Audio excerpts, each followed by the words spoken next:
Hello, everybody, and welcome or welcome back to the second shelf and to the February mid-month check-in. If you follow my channel, you know that what was formerly called Sunday reads or recent reads on Sundays, I will now do a mid-month check-in. And today is the 16th, so it's fairly mid-month, in which I talk about how the reading went so far, and then I will do a wrap-up when the month is over. Yeah, me, all structured. Look at me. I have a couple of books finished that I want to talk to you about, and the first is an ongoing project that I'm doing together with Heidi from My Reading Life, and we are reading Elizabeth George's Linley Mysteries series. A new one is coming out in September. That's number 22nd, and we read number 15, Careless in Red, which was published 2008.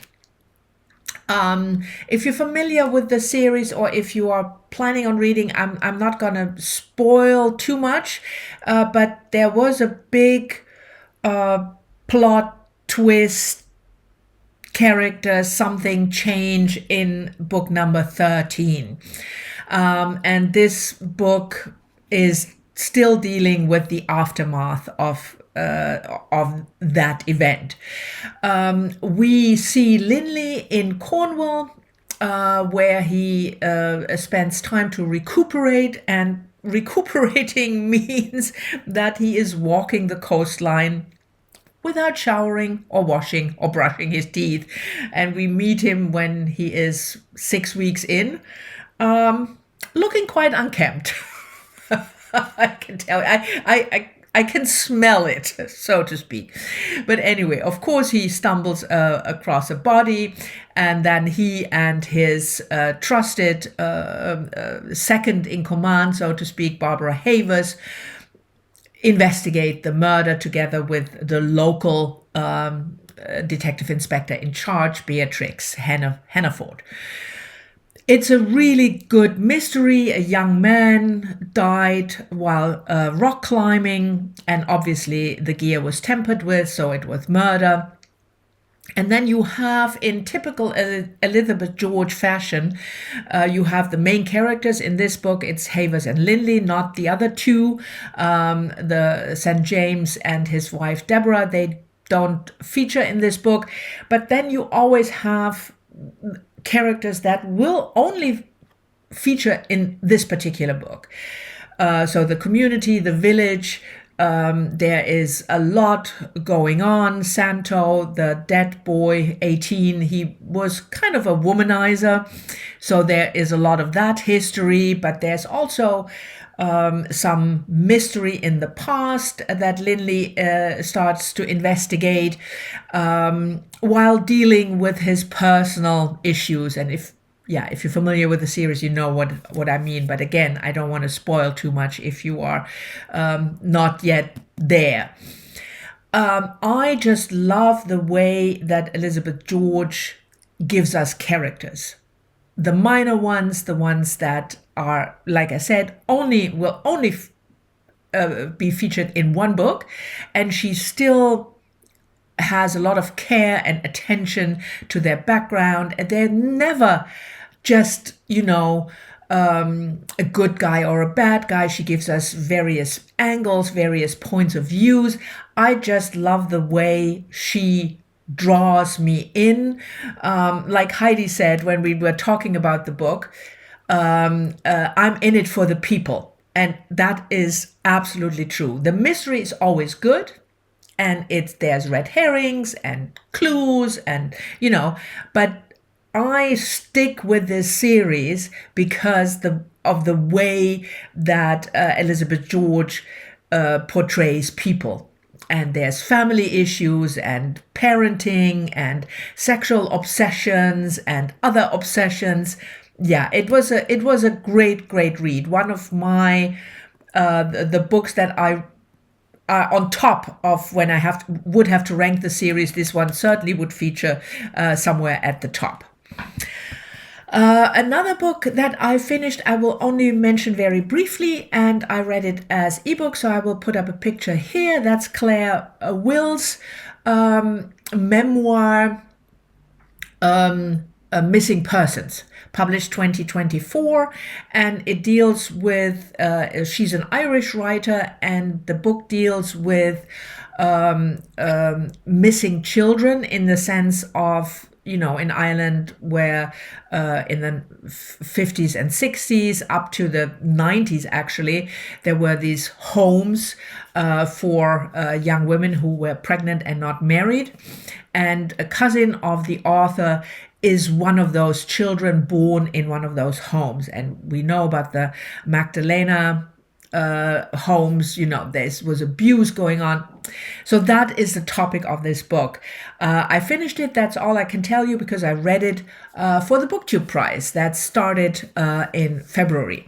So this round, the first round, I'm doing nonfiction, will run until the end of March, and I can't talk about it. It's the third book, I think, that I've finished for this round. So 3 more books to go, and those I will probably read, will not be finishing before March. And then the next book I kind of sort of finished, even though I skim read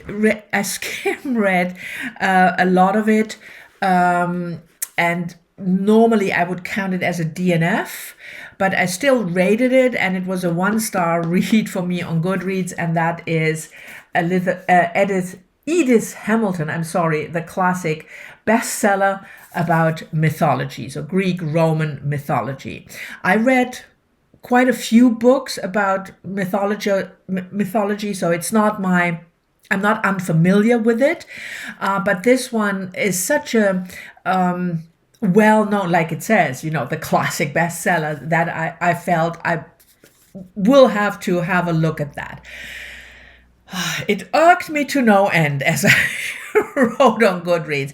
I mean, this book was published 1942, and Edith Hamilton, a different century, I get that, but still, rape is rape, even in 1942, isn't it? I mean, it was a criminal offense back then, and the way she just goes with this very old-fashioned sugarcoating of what happens to the women in the story, and Zeus, who is always in love. No, he's not in love. He just lusts after a woman, and he has the power as the most powerful god to get her, whether she wants it or not. And, the women, she uses the word rape now and again, but it's as if rape is nothing bad. When she talks about Europa, one of the unfortunate women that Zeus wanted to have, and he transformed himself into a bull, and then he made her caress the bull, and then she went on the back, and then he took off with her and raped her. And the way Hamilton talks about the story is Europa didn't suffer at all, except for a few frightening moments when the bull took off through the sea, through the ocean. But for the rest, she didn't suffer at all. No, because rape is not something you suffer from. So I couldn't stand it. Despite all the knowledge that she puts into that, this is not the mythology book that I would recommend, because it's just a sexist crap book. Yes, there you go. Sorry about that. So those are the books that I've finished so far. I am very close to finishing a couple of others. The first one, or one of those, is this one, Land of Milk and Honey by C. Pam Zhang, which was published 2023.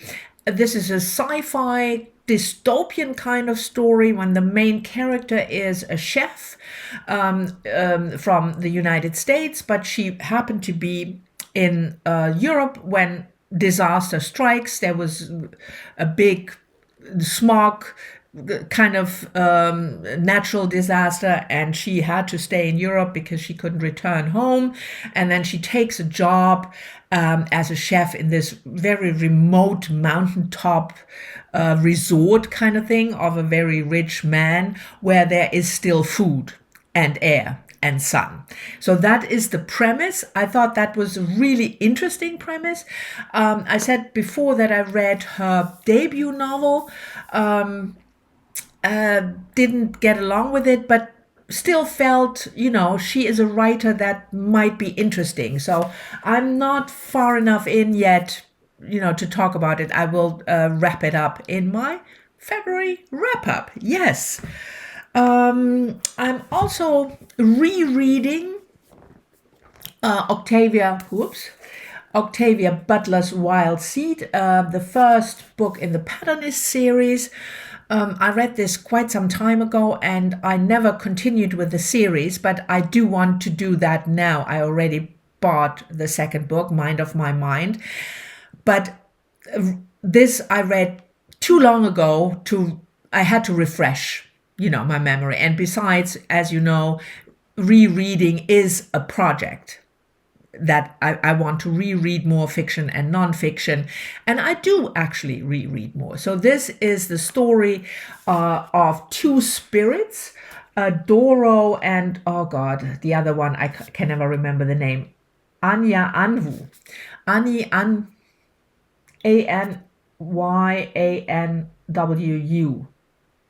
however you pronounce this, and this is irritating me. And I remembered those two characters, especially Doro, who is a very old spirit and quite violent, and he's portrayed as male. He also mostly uses male bodies, and the other spirit, which I will call A, is portrayed female, even though she can turn into a male body. But that's basically all I remember, and that he fathers a lot of children and wants to do something with that offspring. So I really have to reread it, and I'm like 25 pages in. So yes. I'm also still buddy reading Alexis Wright's Carpentaria, published 2006 with Adam from Memento Mori. You might remember we read her latest, Alexis Wright's latest Praiseworthy, which was one of my absolute favorite books of 2024. And we want, both Adam and I, we wanted to read more Alexis Wright's fiction. She also wrote a nonfiction book, Tracker, which won, I think, one of the Australian book prizes. I think the Stella Prize, but we wanted to read fiction. So this one is quite similar in style, and the way she tells the story. It is set in a fictitious town, Desperance.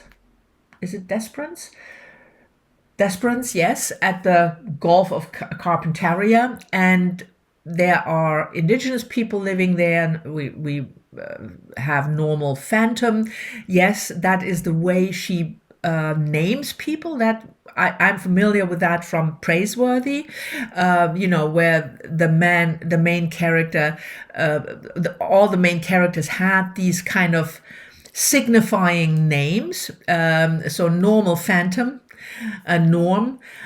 We have people who he lives in the prickle bush people, who are the indigenous people, and there's a mining company, there's mining going on, and there is conflict between the indigenous population of this little village and the white settler population.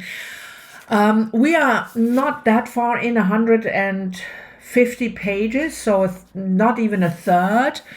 And I struggle a bit to really get into the book because it's so similar in style and structure and setup when you compare it to Praiseworthy. that at the beginning it felt a little bit like an early draft of that book, if you know what I mean.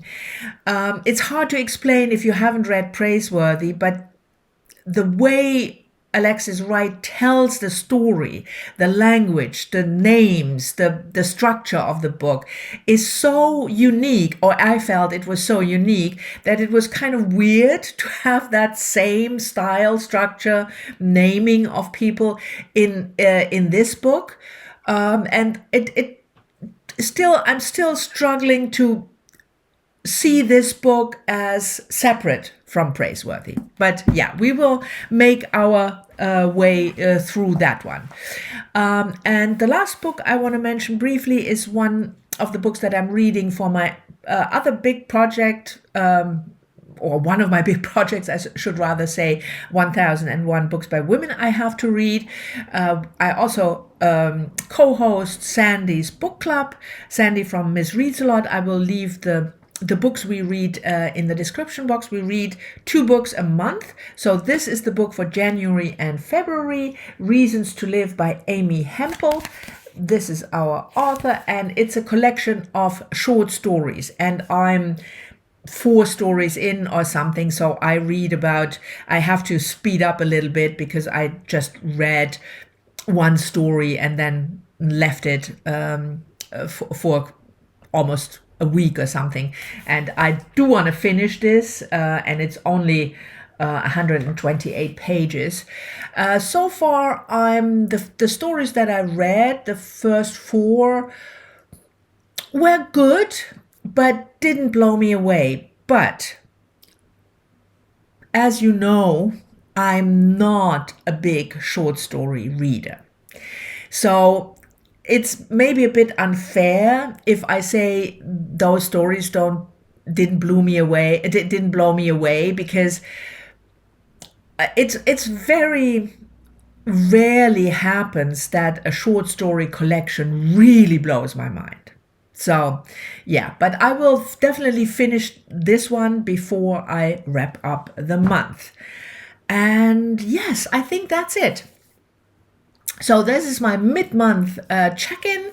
Reading is going well. As you can see, I'm slowly working my way through all the projects, but so far there is nothing happening in terms of this is not going to work. So I will keep up with this structure, with the monthly wrap-up and the mid-month check-in, and the 2 other big projects, like I said, 1001 Women and the other Reading Europe, where I read books from each European country, will have separate videos so that people who are interested in those projects can, watch those videos in particular.